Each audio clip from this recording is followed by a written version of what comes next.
Hoy vamos a ver en mi último mensaje el título es una expresión que figura 3 veces en la Biblia y es un corazón conforme al corazón de Dios, o mejor dicho, un corazón conforme a mi corazón.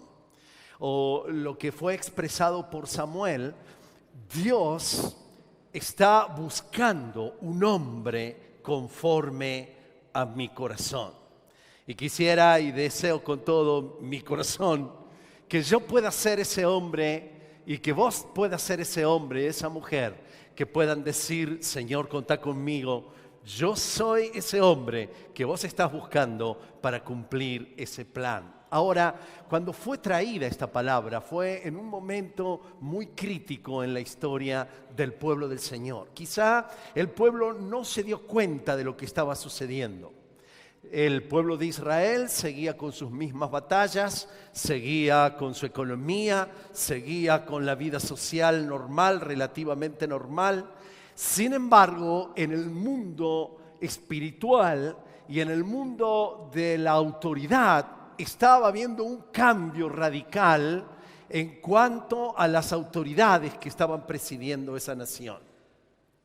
Muchas de las veces nosotros no sabemos lo que está sucediendo en ese mundo espiritual, pero en esta situación específica, Samuel viene a darle una noticia a Saúl, que es el primer rey, y le viene a decir que acaba de ser destituido como rey por no tener el corazón de Dios en el ejercicio de su ministerio. Y en esta fuerte crisis se le anuncia que Dios ya está buscando a otro hombre. No le van a decir quién es. Va a pasar 40 años, 38 años, 39 años. Él va a seguir presidiendo a esa nación. Él va a seguir como rey en esa nación, pero no sabe que no cuenta para el ejercicio de su autoridad con el respaldo de Dios. Y qué diferente es ejercer nuestra acción y nuestra tarea con el respaldo de Dios, y qué diferente es hacerlo simplemente a modo automático. Seguimos trabajando y seguimos haciéndolo. Así que vamos a leer esta historia que se encuentra en Primera de Samuel, en el capítulo número 13. Ustedes van a poder leerla por completo si quieren, pero yo solamente voy a leer algunos versículos de este capítulo tan interesante. Dice la palabra del Señor en el verso 5, vamos a leer, o verso 1 dice: Saúl tenía 30 años cuando comenzó a reinar sobre Israel, y su reinado duró 42 años. Esto que va a pasar ahora lleva 2 años de reinado Saúl. Y el verso número 5 dice: los filisteos también se juntaron para hacerle la guerra a Israel, y contaban con 3,000 carros, 6,000 jinetes, un ejército tan numeroso como la arena a la orilla del mar, y avanzaron hacia Micmas, al este del Bet-Aven, y allí acamparon. Los israelitas se dieron cuenta de que estaban en aprietos, pues todo el ejército se veía amenazado. Por eso tuvieron que esconderse en las cuevas, en los matorrales, entre las rocas, en las zanjas, en los pozos. Algunos hebreos incluso cruzaron el Jordán para huir al territorio de Gad en Galaad. Saúl se había quedado en Gilgal, y todo el ejército que lo acompañaba temblaba de miedo. Allí estuvo esperando 7 días, según el plazo que había indicado Samuel. Pero este no llegaba. Samuel era el sacerdote, era el que podía traer palabra de Dios para la conducción de esa nación. Y llevaba 7 días, no aparecía Samuel. Entonces los soldados comenzaban a desbandarse, y Saúl ordenó: tráiganme el holocausto, los sacrificios de comunión. Y él mismo ofreció el holocausto. En el momento en que Saúl terminaba de celebrar el sacrificio, llegó Samuel. Saúl salió a recibirlo, lo saludó, pero Samuel le reclamó: ¿qué has hecho? Y Saúl le respondió: pues como vi que la gente se desbandaba, que tú no llegabas en el plazo indicado y que los filisteos se habían juntado en Micmas, pensé: los filisteos ya están por atacarme en Gilgal y ni siquiera he implorado la ayuda del Señor. Por eso me atreví a ofrecer el holocausto. Te explico, quizás no tengas demasiado conocimiento acerca de las historias del Antiguo Testamento porque estás iniciando tu vida cristiana hace poco tiempo. Este servicio de holocausto solo podía hacerlo el sumo sacerdote. Solamente él podía hacer esta actividad. Era una actividad altamente espiritual, con una concentración muy poderosa de Dios en el mismo momento en el que se ofrecía el sacrificio, en ese holocausto que podía ser para el perdón de los pecados, que podía ser para la libertad del pueblo del Señor, para pedir la bendición del Señor, pero era un acto solemne, de alto contenido de adoración y obediencia al Señor. Y en ese momento se remangó Saúl, no consideró como algo demasiado importante, y fíjense lo que hace la religión. Cumplió el rito, pero estaba muy lejos del Espíritu de Dios en lo que estaba haciendo. Samuel por eso le reclama: ¿qué has hecho? Eres un necio, le replicó Samuel. Qué increíble la autoridad de este hombre de Dios. Había que decirle al rey que era un tonto, ¿no? ¿Alguna vez a usted le dan ganas de decirle a alguien de liderazgo así, no? ¡Qué tonto! Pero aquí esta palabra es una palabra de una contundencia enorme. ¡Qué necio lo que estás haciendo!, le replicó Samuel. No has cumplido el mandato que te dio el Señor tu Dios, que era esperar. El Señor habría establecido tu reino sobre Israel para siempre. Pero ahora te digo que tu reino no permanecerá. Y aquí está el versículo. En esta versión dice: el Señor ya está buscando un hombre más de su agrado, pues tú no has cumplido su mandato. La versión dice: pero Dios ya ha buscado un hombre conforme a su corazón. Quisiera hoy contestar, al menos intentar contestar 3 preguntas. La primera de ellas es: ¿por qué Dios sigue buscando siervos con un corazón diferente? La segunda es: ¿qué características tiene ese corazón conforme al corazón de Dios? Y la tercera es: ¿cómo yo puedo ajustar los latidos de mi corazón a ese corazón de Dios, a ese formato, a esa forma de un corazón que agrada a Dios? Así que si quieren completar allí sus propios bosquejos, el punto 1 es: ¿por qué Dios sigue buscando siervos con un corazón diferente? Permítanme decirles que esta historia fue usada por el apóstol Pablo en la predicación que él estaba haciendo cientos de años después, en lo que fue el inicio de la iglesia de Antioquía. En esa predicación él va a predicar el evangelio y va a mostrar a Jesucristo como rey. Y lo que él va a decir en medio de su discurso, al recordarles esta historia, él va a traer esta historia y les va a decir: tras destituir a Saúl, Hechos 13, 22 al 23, les puso por rey a David, de quien dio este testimonio: he encontrado en David, hijo de Isaí, un hombre conforme a mi corazón. ¿Y cuál es el ingrediente esencial de esta verdad? Dice: él realizará todo lo que yo quiero. El hombre conforme al corazón de Dios, y lo subraya, él realizará todo lo que yo quiero. Todo lo que yo quiero. De los descendientes de este, conforme a la promesa, Dios ha provisto a Israel un Salvador que es Jesús.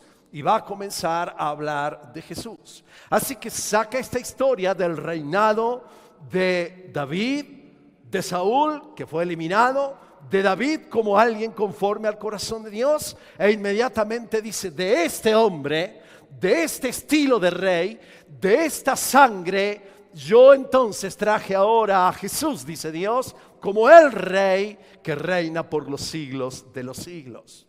Lo primero que tenemos que observar es que como todo cristiano tiene esta misma pasión de ver a Dios, hay una oración en cada cristiano que tiene el ADN de Dios, que es la oración del Padre Nuestro, que la hace suya no como un rezo, no como una costumbre tradicional, sino como el clamor y el anhelo más importante, y es que venga a nosotros tu reino. El primero de los pedidos que enseña Jesús a hacer es este, que venga a nosotros tu reino. Padre nuestro que estás en los cielos, santificado sea tu nombre, venga a nosotros tu reino y hágase tu voluntad, así en los cielos como en la tierra. Es decir, que la pasión de todo cristiano es la manifestación, el deseo, el anhelo, el clamor de su corazón de que el reino de Dios pueda ser establecido aquí en la tierra. Por lo tanto, en el gran plan del Señor es que nos ha elegido a nosotros como agentes que vamos a hacer real ese reino de Dios.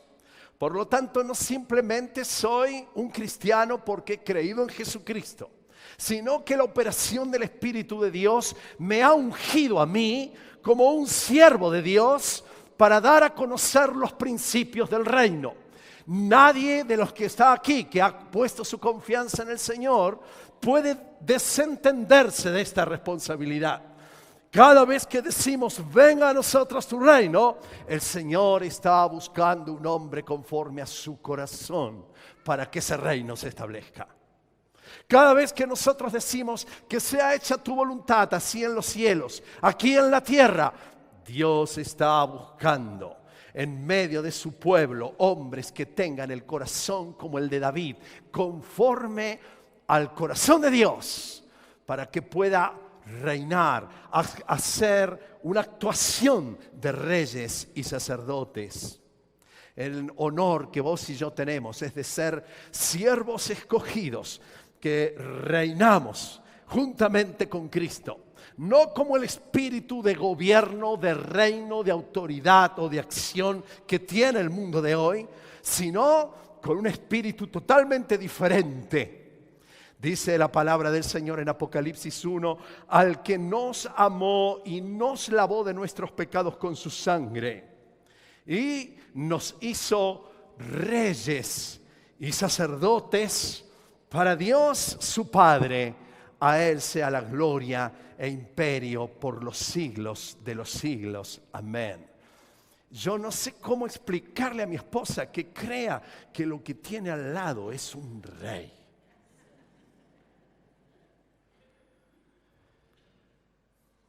Y ahora ella está tomando apuntes del mensaje y dice, mirá lo que tengo al lado. Y cuando yo la miro, ahora estoy mirando en ella mi reina. No, no es mi reina.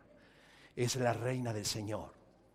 Que Dios a cada uno de nosotros nos ha dado el alto honor de ejercer los principios del reino aquí en la tierra. ¿No te da alegría eso? Ahora, ¿sabes que David es el prototipo de ese rey que va a gobernar conforme al corazón de Dios? Y Saúl es el antitipo. Saúl es exactamente lo que nos demuestra cómo puede ser alguien que aún ha recibido del Espíritu de Dios, pero no tener un corazón conforme al corazón de Dios. ¿Saben que la vida de estos dos reyes es de alguna manera una demostración de dos maneras de vivir nuestro cristianismo? ¿Saben que los dos eran jóvenes cuando fueron usados por Dios? Los dos eran hombres apuestos, como yo. Usted diga amén en esta parte, por favor. Eso es, genial, gracias. Los dos provenían de familias de poca estima. Los dos se consideraron indignos de ser reyes. Los dos fueron ungidos con el aceite de la unción por Samuel. Los dos recibieron la visitación sobrenatural del Espíritu Santo sobre sus vidas con poder. Los dos tenían alrededor de 30 años cuando comenzaron a reinar. Los dos reinaron 40 años sobre Israel. Los dos tuvieron la oportunidad de que Dios perpetuara su reino a través de un reinado conforme al corazón de Dios. Los dos murieron a la edad de 70 años. Los dos hicieron grandes cosas para Dios. Los dos cometieron grandes pecados en contra de Dios. Los dos empezaron bien, pero solo uno mantuvo un corazón conforme al corazón de Dios. Porque es esencial que para que nosotros formemos parte del proyecto de extensión del reino de Dios aquí, mantengamos un corazón como el corazón de David. Así que hoy quisiera que viésemos algunas de estas características de aquel hombre que late conforme o al ritmo de Dios. Quisiera que nos preguntásemos, ¿mi corazón está latiendo en este nivel al ritmo del corazón de Dios? ¿Puede ser dicho de mí que soy un hombre conforme al corazón de Dios? Bueno, vamos a mirar algunas de estas características. Debo agradecer en este mensaje al aporte que me han hecho más de 50 hermanos. Mandé unos WhatsApp a unos 50 hermanos de diferentes edades, diferentes crecimientos en su vida espiritual y les pregunté, ¿qué opinan ustedes? ¿Qué significa para ustedes? ¿Cómo se muestra un hombre conforme al corazón de Dios? Y la verdad que me fue de enorme inspiración las cosas que me respondieron y les doy muchas gracias. Voy a predicar algunas de las cosas que ustedes me mandaron, así que este es un mensaje compartido.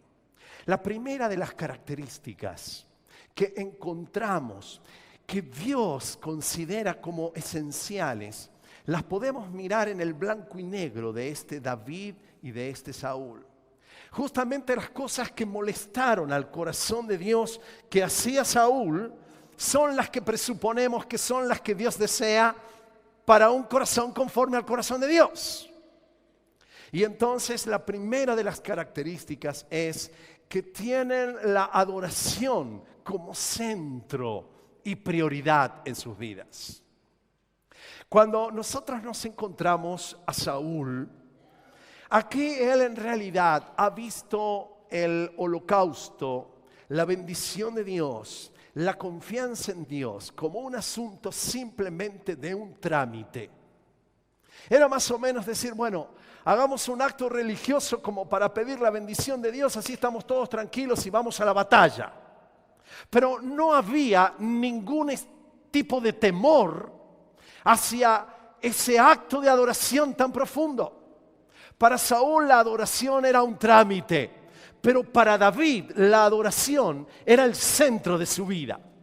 Seguramente que él tenía guardado en su corazón estas palabras que había dicho su antepasado Moisés cuando se estaba despidiendo, antes de que comenzaran a ser ellos como una nación nueva. El pueblo del Señor había recibido esta palabra de parte de Dios.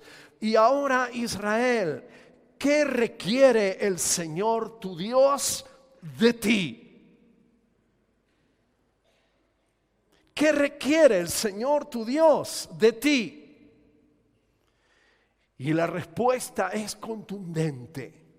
Dijo, solo requiere que temas al Señor tu Dios, que vivas de la manera que le agrada a Él y que lo ames y lo sirvas con todo tu corazón y con toda tu alma. Esto es el centro de la adoración. ¿Qué requiere Dios de mí? Esta pregunta nos la podemos hacer todos nosotros. ¿Qué estará esperando Dios de mí? Y lo primero que tenemos que decir antes que cualquier otra acción, lo que Dios está esperando de vos es que le ames, que le temas, que le hagas el centro de tu prioridad en todas las decisiones y en todos tus haceres. En el café con el pastor explicamos los 5 propósitos de la iglesia en este seminario que damos. Y Carlos Merlo, que me ayuda en ese seminario, siempre hace énfasis en que los 5 propósitos son importantes para dar equilibrio a la vida de la iglesia. Pero hay un propósito dentro del de adoración, evangelismo, comunión, servicio, madurez. Hay uno de los propósitos que se transforma en el propósito central. No es porque sea el más importante de los propósitos, sino porque es medular para que existan el resto de los propósitos. Porque nosotros sin adoración podemos servir y lo vamos a hacer con motivos equivocados. Sin adoración podemos llevar el evangelio, pero quizá para ser famoso, simplemente por ley o obligación. Sin adoración podemos estudiar la Biblia y conocer mucho de los misterios de Dios, pero sin llegar a conocer a Dios. Sin adoración podemos hacer de la iglesia un club de contención. Podemos hacer un grupo de terapia comunicacional y de terapia comunal para la restauración de nuestras heridas, para que nos ayudemos unos a otros, pero sin transformación, porque el centro de todas las cosas es la adoración al Señor. Y cuando hay adoración al Señor, pues entonces yo puedo tener una comunión y esa comunión está basada en el amor de Jesús. Puedo evangelizar con la pasión y la compasión que me da la vida de adoración en el Señor.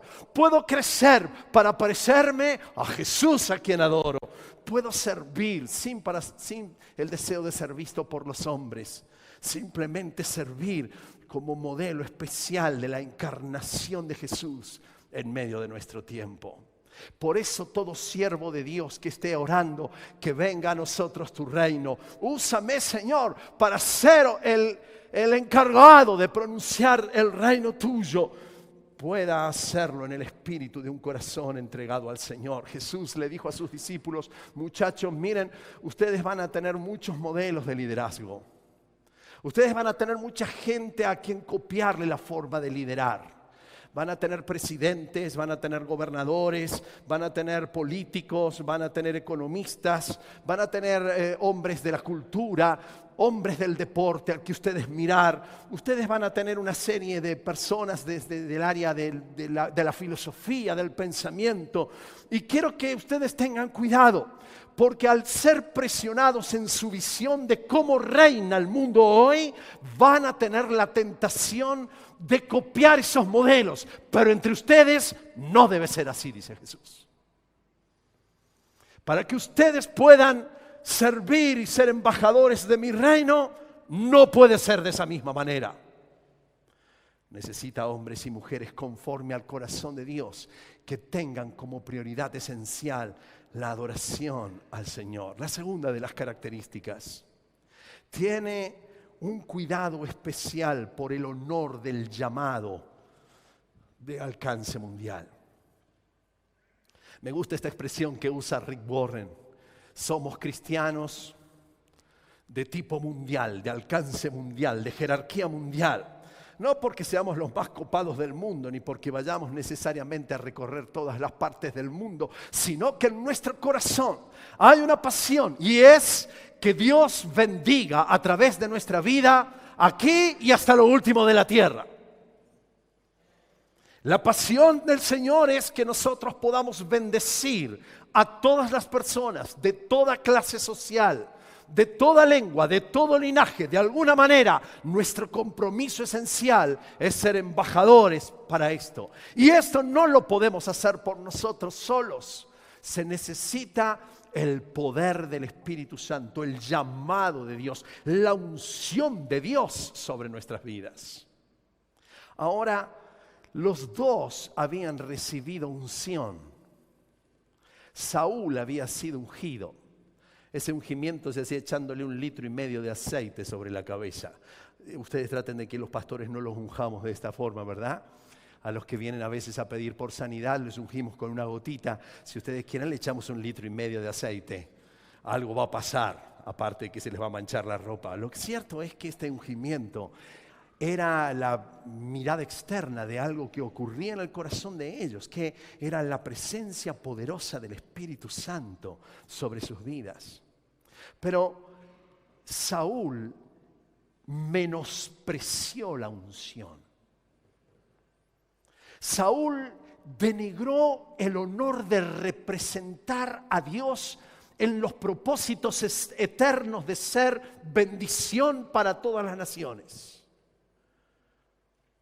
Pero David fue un hombre que todo el tiempo, lo podemos leer en sus salmos, tenía la visión de gobernar y de liderar un pueblo para que sea testimonio al resto del mundo y todos al ver a ese pueblo pudiesen glorificar al Padre Celestial. Así que, hermanos, dice el apóstol Pedro en el capítulo 1, hermanos, sed tanto más diligentes para hacer firme vuestro llamado y elección de parte de Dios. Porque mientras hagáis estas cosas, nunca tropezaréis. El apóstol Juan dice, en otras palabras, en cuanto a ustedes, la unción que de él recibieron permanece en ustedes. Permanezcan en él tal y como él les enseñó. Es otra manera de hablar de la unción, del llamado, de este acto de ser escogidos. Y nadie tenga en poco el acto sublime del Espíritu, que lo escogió, lo bendijo, le puso el sello de su Espíritu para que usted viva como un embajador del reino de Dios. Nunca menosprecies la unción que te ha sido dada. Nunca menosprecies el llamado que Dios ha puesto sobre tu corazón. Nunca menosprecies esa enorme unción, elección que Dios ha hecho para que cumplas vivas en el propósito de Dios. La tercera de las cosas que vemos aquí es que el hombre conforme al corazón de Dios es alguien que ama la palabra obedeciéndola. Todo aquel que va a ser un portador y un embajador del reino de los cielos tiene que entender que en el reino de los cielos se cumple la voluntad del Rey. Nada más. Y esa voluntad ha sido expresada a través de la palabra. David escribió muchas veces en sus salmos: cuánto amo yo tu ley. En el Salmo 119, solamente en ese salmo, 10 veces David vuelve a decirle a aquel que le comisionó para su reinado: cuánto amo yo tu ley. Todo el día yo medito en ella. Eso significa que David no solamente tenía la ley como un amor romántico, como tomar la Biblia y decir cuánto amo tu ley, y la pongo en la mesa de luz, la abro, la toco, la miro y yo cuánto amo tu ley. No. Había una meditación que significa una aplicación constante de los principios obtenidos aquí para todos los asuntos de la vida práctica. No es que estaba todo el día ahí estudiando y meditando en la ley, sino que la ley era todo el tiempo el acto de referencia para todas las decisiones. Todas las decisiones que él como rey tenía que hacer, como esposo, como padre, él tenía que hacer. Las hacía fundamentadas en la palabra de Dios. Por eso él termina diciendo: cuánto amo yo tu ley. Un episodio más adelante en la vida de Saúl, sin embargo, nos encontramos con que Saúl está unos años más tarde, unos no se sabe muy bien. Está 2 capítulos más tarde, de 1 Samuel 13, en el capítulo 15. Samuel le da una orden de parte de Dios y el Señor le dice a Saúl que para conquistar a los amalecitas no puede dejar nada con vida y no pueden tomar nada, ni siquiera ovejas, ni bueyes, ni botines, ni riquezas, nada. Tenía que ser destrucción total. Pero Saúl hace una interpretación de lo que le parece a él que debería ser. Y entonces le permite a los soldados dejarse algunos elementos, algunos botines allí de guerra, y deja con vida a bueyes, a becerros y demás. Y cuando Samuel va a visitarlo, otra vez le dice, pero otra vez, cada vez que me encuentro con vos es para retarte. Otra vez, ¿qué lío has hecho? Nada, dice él, yo he cumplido lo que Dios me dijo. Dice, ¿y qué es ese ruido que yo estoy escuchando?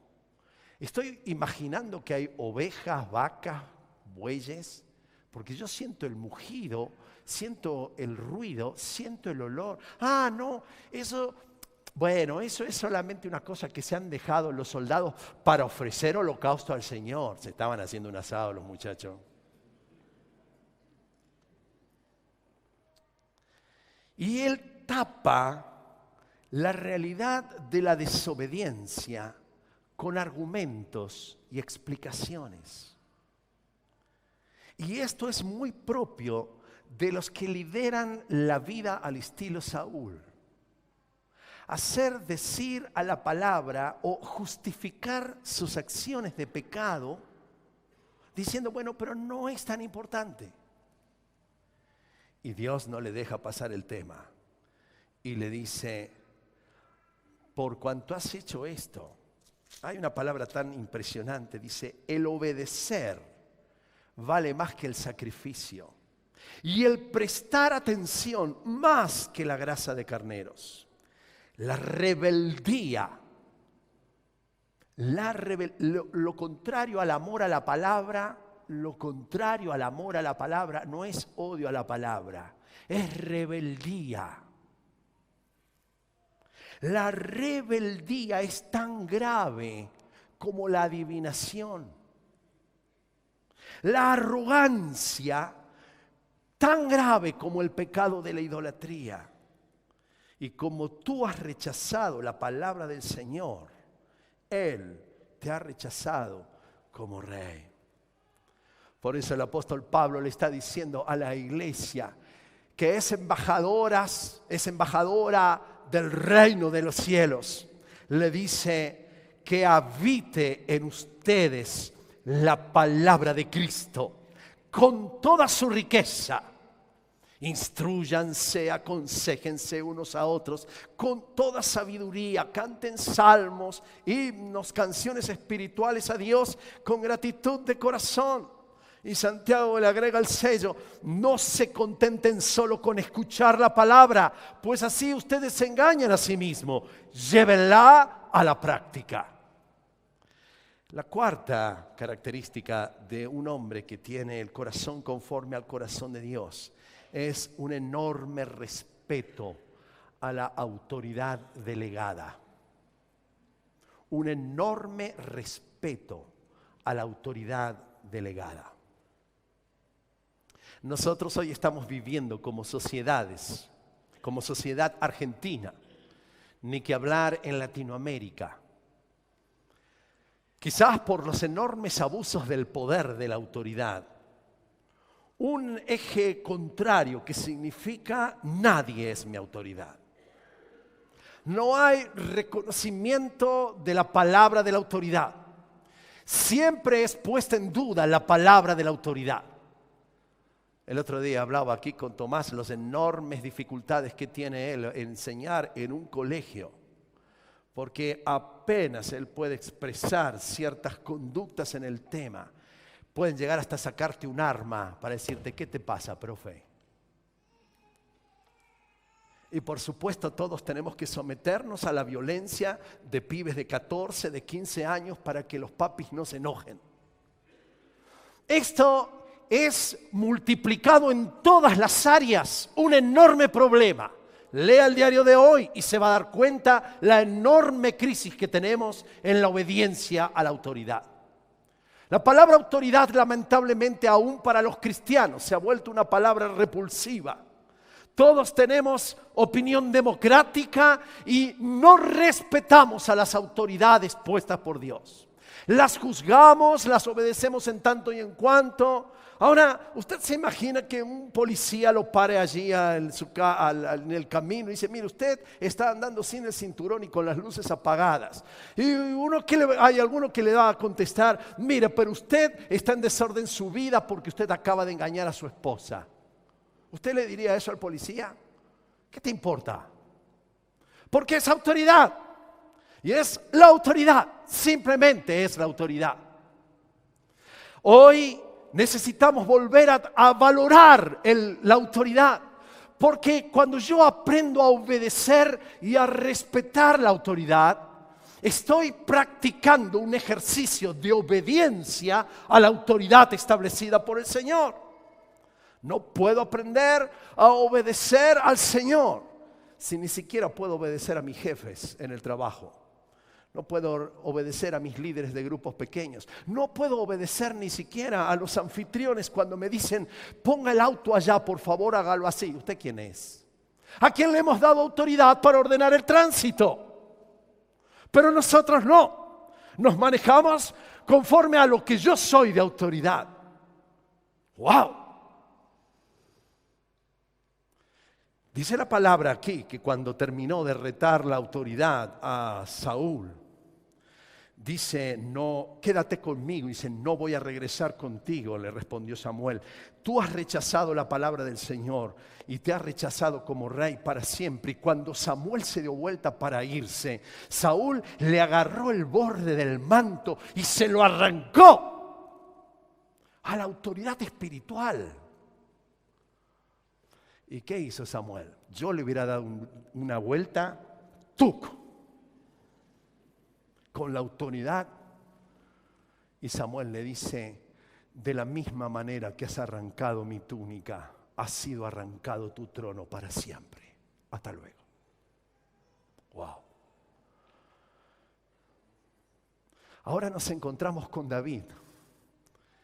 Y quizá para los que están ahí en el ejercicio de conocer las historias, nos vamos a encontrar que David un día está metido en una cueva y justo que estaba escondido porque este Saúl empieza a hacerle la vida imposible a David. Sobre todo porque el pueblo lo prefería, lo quería, lo alababa, lo agarró como su enemigo personal. Y dice que cuando estaba en una cueva David escondiéndose de la locura de este rey, porque era un tipo trastornado. Bueno, no solamente era un tipo trastornado, era un hombre lleno de un espíritu satánico que había venido sobre él el día que que dejó de obedecer. Y en medio de ese lugar, dice la palabra del Señor que David le cortó un pedacito de la túnica. ¿Por qué? Porque justo entra Saúl al baño. ¿Qué hace un rey cuando va al baño? Busca una cueva. Se mete en la cueva y no se dio cuenta que estaba David. Y mientras estaba allí en sus necesidades humanas, fisiológicas, naturales, aprovechó David y le cortó un pedacito del manto. Y cuando se está yendo le dice, hola, mirá. Ahora, es interesante lo que los soldados le dicen a David. Esta es la oportunidad que Dios te dio, mátalo. Te lo ha dejado en bandeja de oro. Si vos tenés capacidad espiritual para mirar lo que está pasando, le dicen los soldados, vos te vas a dar cuenta que esta es tu oportunidad para aniquilarlo. Dios te lo ha puesto en sus manos. ¿Y qué responde David? David dijo así, que el Señor me libre de hacerle al rey lo que ustedes me sugieren. No puedo alzar la mano contra él, porque él es el ungido del Señor, porque es la autoridad. Pero David es pésima autoridad. Eso va a tener que rendir cuenta al Señor. Yo no puedo hacerle esto. A pesar de que está buscando mi vida para matarme, a pesar de que quiere cortarme la cabeza, a pesar de que ya me ha tirado con una lanza y me zafé, a pesar de la persecución que me está haciendo, este es mi autoridad y es el ungido de Dios. Casi que podía saber que toda la autoridad ha sido puesta por Dios. Y punto. Y entonces demuestra aquí David ese corazón de disponibilidad y obediencia a la autoridad. Por lo tanto, dice el apóstol Pablo en Romanos 13, cualquiera que se rebele contra la autoridad, se rebela contra lo que Dios ha instituido. ¡Wow! ¡Wow! Que el Espíritu de Dios hable a tu corazón. Si has encontrado en vos actitudes de rebeldía, puede aún la autoridad espiritual, el pastor, un líder, el jefe, estar equivocado. Pero cuidado, porque para poder extender el reino de Dios se requiere de una actitud de respeto a la autoridad delegada. Punto 5. David esperaba sin ansiedad los tiempos de Dios. Es maravilloso lo que sucede con David. Durante muchos años, aunque él ya había sido ungido como rey, durante muchos años, David tuvo que esperar el tiempo de Dios. Y en ninguno de los salmos y en ninguna de las historias que encontramos en el registro bíblico, lo encontramos ni una vez queriendo apurarlo a Dios con la agenda. Era alguien que sabía que el Dios de los tiempos manejaba los hilos de una manera extraordinaria. Y el hombre conforme al corazón de Dios tiene esta capacidad: esperar los tiempos de Dios. Cuando muere Saúl, finalmente en Hebrón él comienza a liderar a una parte de ese pueblo. Y le dijeron: su majestad y nosotros somos de la misma sangre. Y David tenía 30 años cuando comenzó a reinar y reinó 40 años. Pero durante 7 años y 6 meses fue rey solamente de Judá en Hebrón. Y luego reinó en Jerusalén sobre todo Israel y Judá durante 33 años. Usted está muy apurado. Una vuelta hablaba en un congreso de músicos, de los benditos músicos que se autopromocionan, que te mandan la tarjetita para que vos lo busques, lo lees. Espere. Y yo les decía: muchachos, en el reino de Dios, el espíritu es que cuando Dios quiere te levanta y te usa. Si no, quédate tranquilo, sentado esperando. No, pero es que nunca me dan la oportunidad, estaría David, ¿no? ¿Qué le pasa? Que el pueblo de Dios no se da cuenta. ¿Qué quiere? ¿Que le muestre las fotos que subí a Facebook sobre el día de mi ungimiento hace un montón de años atrás? ¿Cuándo van a reconocerme? Nada. Mire al Señor Jesús. Dice que el Señor Jesús, cuando fue el tiempo, ¿qué tienes que ver conmigo, mujer?, le dijo a su mamá: todavía no ha llegado mi hora. Después a sus discípulos, los discípulos varias veces le querían manejar la agenda a Jesús y no se apuró. Cuando se cumplió el tiempo en el que él había de ser recibido arriba, ahí entonces afirmó su rostro para ir a Jerusalén. Yo que tengo un espíritu de hagamos rápido y ya, esta palabra me golpea enormemente. Yo quisiera armar las cosas como un ajedrez. Y de pronto el Señor dice: espérate, porque este hermano necesita crecer, este otro está en otro proceso, este va un poco más lento. Y entonces hay que esperar que Dios lo haga. Y me da una rabia Porque yo estoy apurado, porque yo tengo un reloj, tengo poco tiempo acá en la vida. Y el Señor está mirando mi paso en la vida del tiempo. Y dice, mira, yo te voy a usar hasta este pedacito. Después otro va a seguir la tarea y otro después va a seguir la tarea. Yo no tengo apuro. El reino de los cielos es como una pequeña semilla que empieza a crecer, a crecer, a crecer. Esperá, no te apures. Le dijo Jesús a sus discípulos, no se inquieten por nada. Tranquilos. No le van a poder agregar nada a la estatura. No van a poder agregarle un minuto más a la vida. Tranquilos.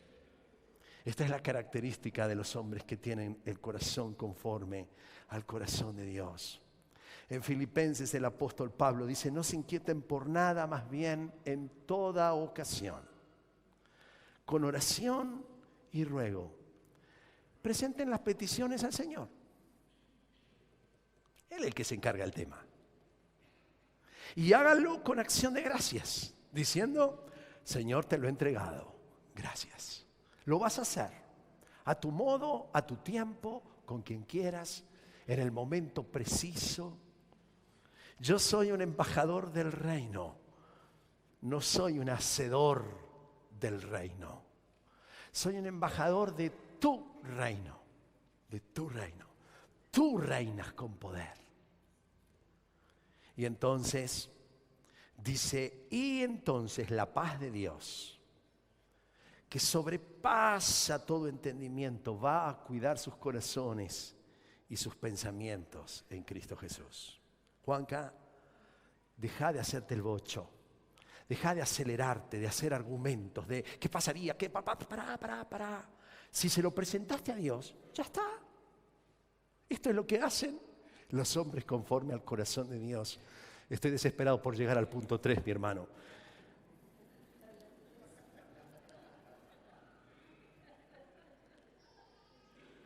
En sexto lugar, enfrenta valientemente los desafíos, militando con armas espirituales. Qué lindo que es esto. Mire, en su vida usted va a tener enormes luchas en todos los sistemas, en todas las formas. Y su tendencia va a ser asegurarse con sus propios recursos, capacidades e inteligencia las transformaciones que se le proponen. Pero la palabra del Señor dice que esto es una acción del Espíritu y que toda victoria la puedo hacer con armas que son espirituales.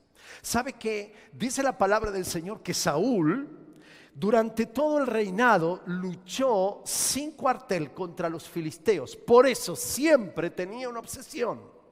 Cada vez que veía a alguien fuerte y valiente, lo alistaba para su ejército. Estaba desesperado el tipo por tener ejército. Claro, veía los ejércitos, veía las armas, veía todo lo que tenía el resto de las naciones y el tipo quería tener armas, ejércitos, caballos, personas fuertes como la de los demás. Ahora, es interesante porque mientras en toda su vida estuvo buscando hombres fuertes, nos encontramos en una batalla muy particular donde está Saúl muerto de miedo, con el ejército enormemente paralizado, porque un hombre grandote llamado Goliat los tenía al jaque a todos. Entiende que no es por la fuerza humana. Y ahí estaba con todos los hombres fuertes. ¿Y qué hacen todos nuestros hombres fuertes? Nos arrinconamos y nos llenamos de más temor porque no podemos enfrentar en nuestras fuerzas. No podemos enfrentar los desafíos enormes que Dios nos da para extender su reino. No es con ejército ni con espada.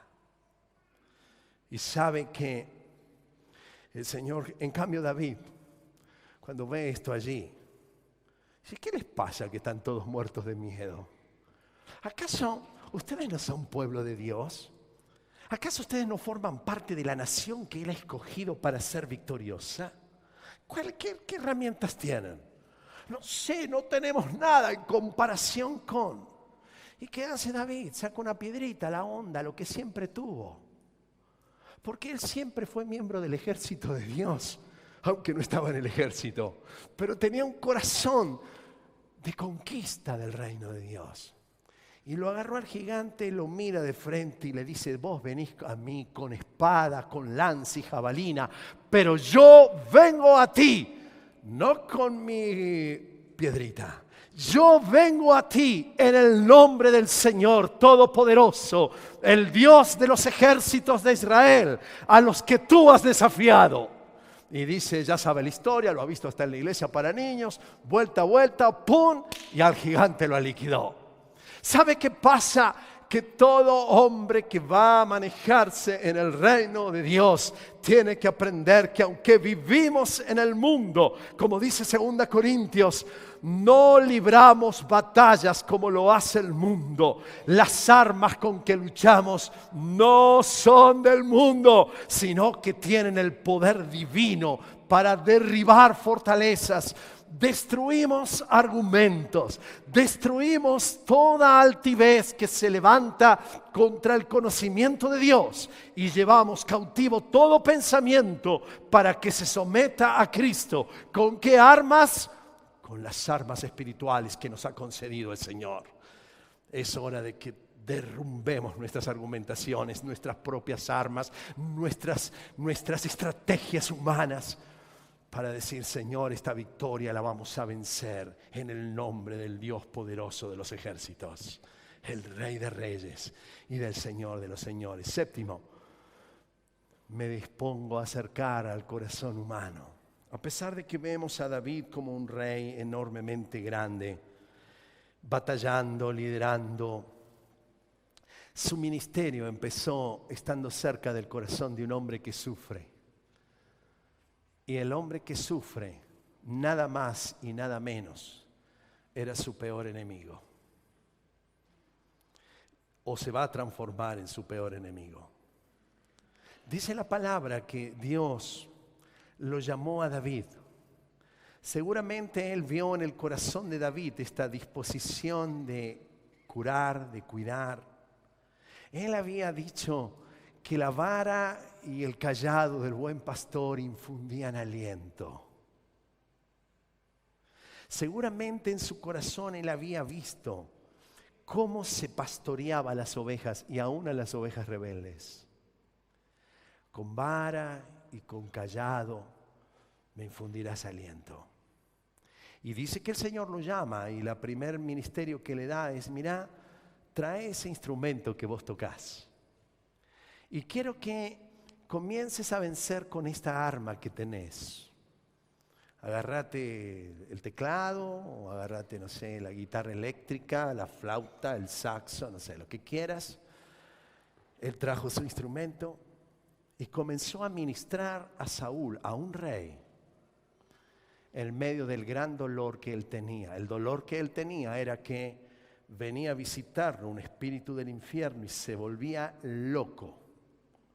Tenía un trastorno mental increíble.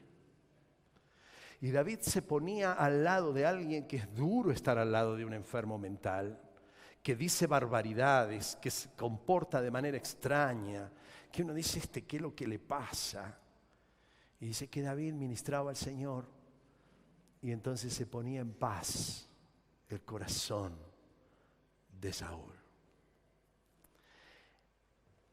Debemos tener disposición de acercarnos al dolor humano si queremos ser hombres y mujeres del reino de Dios. Porque el reino de Dios va a extenderse en medio de tanto dolor en nuestra sociedad. Porque Él quiere portadores del reino en esos lugares donde lloran, donde sufren, donde hay calamidad, donde hay pérdidas. Y allí el Señor va llevando a trastornados del mundo que son hombres y mujeres con su corazón para ministrar de su presencia.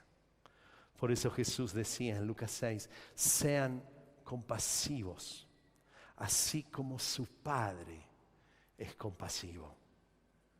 Por último, en estas características, elige andar en un amor que reconcilia.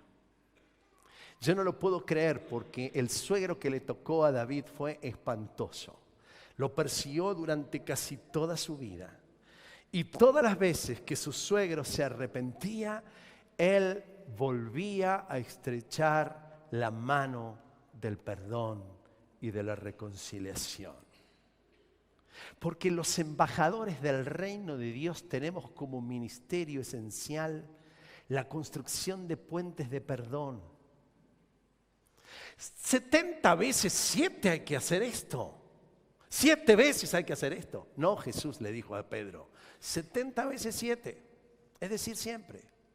La característica de los servidores de mi reino es un espíritu de perdón siempre. Hay una brecha, el hombre del reino de Dios dice, ahora es mi oportunidad de establecer puentes. Hay división en Argentina, como le llaman la grieta. Usted sabe, la grieta. Está la grieta. ¿Qué hacemos los hombres de Dios? Establecer puentes. Los hombres de Dios, cuando vemos divisiones, establecemos puentes. Cuando se nos hiere, ponemos la otra mejilla. Cuando se nos lastima, perdonamos. Somos una manga para el mundo, podríamos ponerle muchos insultos ahí, ¿verdad? Así es, dijo Jesús. En el mundo ustedes van a ser considerados como unos tontos, como unos débiles. Pero en mi reino, la característica del liderazgo que yo quiero de hombres y mujeres es que tengan espíritu de reconciliación. Saúl se llenó de amarguras, de odios, peleó toda la vida y murió absurdamente en una batalla. Expuso aún a su hijo por su soberbia, por su arrogancia, por la falta de no sé qué. David vivió en paz porque supo perdonar. ¿Sabe? Dice la palabra del Señor en 2 Corintios, todo esto proviene de Dios, quien por medio de Cristo nos reconcilió consigo mismo y nos dio el ministerio de la reconciliación. Jesús dijo, cuando estén orando, primero perdonen a todos aquellos con quien guardan rencor, para que su Padre que está en el cielo también les perdone a ustedes sus pecados. ¿Hay alguien quien tenés que perdonar? Sí, yo ya lo perdoné. Él allá y yo acá. ¿Se ha escuchado decir eso? Sí, pero... No, Señor, yo quiero tener un espíritu de un corazón conforme al tuyo. ¿Cómo hago? Y este es el punto 3. ¿Cómo puedo hacer para que se ajusten mis latidos a los de Dios? 2 cosas quiero darle. La primera de ellas es, acepte confiadamente los procesos en el que Dios lo meta para que usted tenga el corazón de Dios. Alguien me escribió que la palabra conforme al corazón de Dios le sugiere la idea de tomar la forma. Y esta hermana me dice, pienso en un fluido que va llenando un molde y luego sometido a un proceso de calentamiento o enfriamiento y va quedando como un sólido con la forma del molde.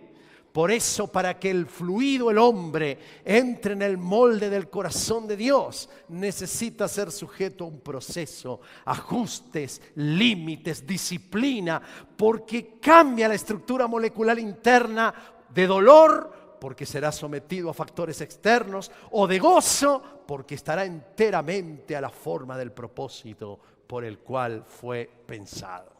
¡Qué lindo! Eso es lo que hace el Señor. Nos mete en procesos. Señor, yo quiero realmente tener un amor por tu palabra mayor. Dios te va a dar nuevas circunstancias y nuevos momentos para que aprendas a confiar en esa palabra. Van a presentarse sobre tu vida atajos para que no obedezcas la palabra. Para que te sea más fácil, para que se te libere, para no pagar consecuencias, atajos. Y el Señor te va a decir, no, atajos no, amor por la palabra, quiero que crezcas en el amor por la palabra. A veces la autoridad se te va a poner la más pesada y difícil.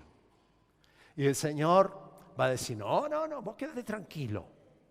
Ese carácter podrido, santamente podrido que tiene tu autoridad, es parte de un proceso que yo estoy haciendo para que tomes la forma del corazón de Dios. No rechaces, no te enojes, no te enojes. Yo estoy dándote oportunidades porque quiero que ya sé que vos respetás a las autoridades. Pero vos tenés un problema, Juanca, y es que vos respetás a las autoridades que te gustan, a las autoridades que te convencen, a las autoridades que han demostrado que son buenas autoridades, pero tenés un problema con las otras. Así que yo te voy a poner el de las otras, para que aprendas que hay un principio, que es docilidad de aprendizaje en las autoridades. Dios le va a mostrar cosas maravillosas para hacer y usted va a entrar, ahora. Dice, no, es que quiero que, ¿me entiende? Procesos. ¿Sabe que la escuela de David fue una escuela de procesos de transformación? Saúl actuaba con el poder del Espíritu Santo, pero no conocía la vida del Espíritu Santo. No andaba en el Espíritu Santo.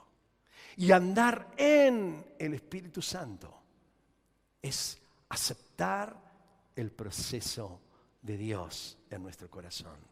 Porque, ¿sabes? Una cosa es ser usado por Dios y otra cosa muy diferente es ser aprobado por Dios. ¿Sabes que una cosa es el poder del Espíritu Santo en mi vida? Y otra cosa muy diferente es el fruto del Espíritu Santo en mi vida. Una cosa son los dones, otra cosa es el carácter. Y los dones y la unción y el poder pueden venir en un ya de Dios.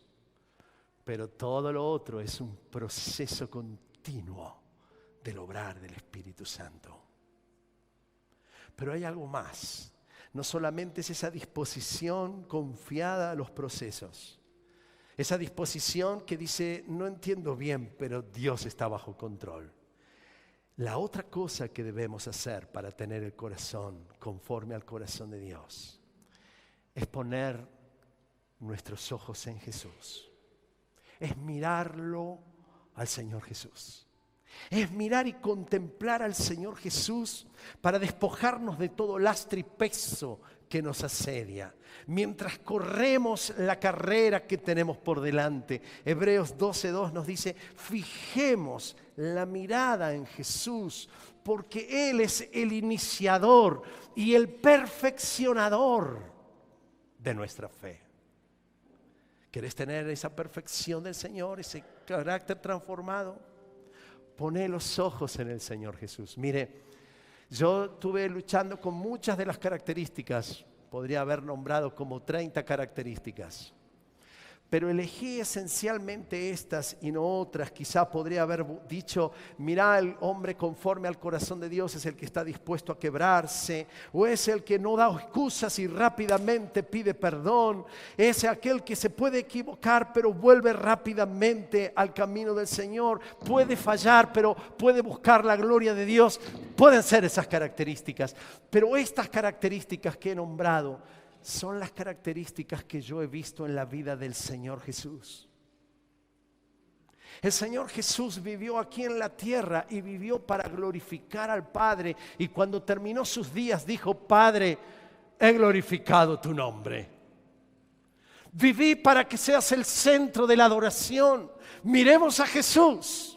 Y mientras le miramos a Jesús, algunos dicen, no, pero Jesús es demasiado perfecto, era Dios y yo no quiero. No, es que mirar a Jesús en su perfección humana, en el hombre que está queriendo tener el corazón de Dios, le provoca un atractivo. La mirada a Jesús es fascinante. Es una mirada que nos aproxima, y mientras leemos la palabra vamos descubriendo cómo Jesús amaba a su Padre, cómo Jesús obedecía al Padre, cómo Jesús obedecía la palabra del Señor, cómo Jesús no buscó atajos. Y esa mirada de la historia de Jesús conmueve nuestro corazón y nos invita a la transformación. Ese Señor Jesús que aún guardó silencio ante la autoridad que estaba por mandarle a la cruz, y selló su boca. Ese Señor Jesús que ante la autoridad que le estaba pidiendo el pago de impuestos, dijo: dad al César lo que es del César, a Dios lo que es de Dios. Siendo que Él era la autoridad de todo César, aprendió obediencia y se humilló a sí mismo, haciéndose como los hombres. Mira a Jesús. Cuando mires a Jesús, tu corazón va a empezar a tomar la forma del corazón de Dios. Un hombre que no tuvo ansiedades en sus tiempos fue Jesús. Un hombre que enfrentó valientemente los desafíos, y aún el desafío más difícil, que fue enfrentar la cruz del Calvario. Lo militó con armas espirituales y se fue a orar al Padre. ¿Qué quiere que le hable de un Jesús que se acerca al corazón que sufre? ¿Qué quiere que le hable de un Jesús que perdona? De un Jesús que se ofreció a sí mismo como puente de reconciliación. Estudie estas 8 características y véala en Jesús. Y mientras contempla la hermosura del Señor, usted puede venir a Él y decir: Señor, cámbiame, moldéame, renuévame por la gracia que encontré en ti. Nos ponemos de pie.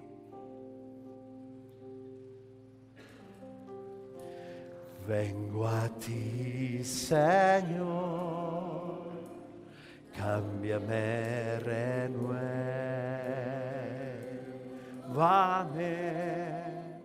por la gracia que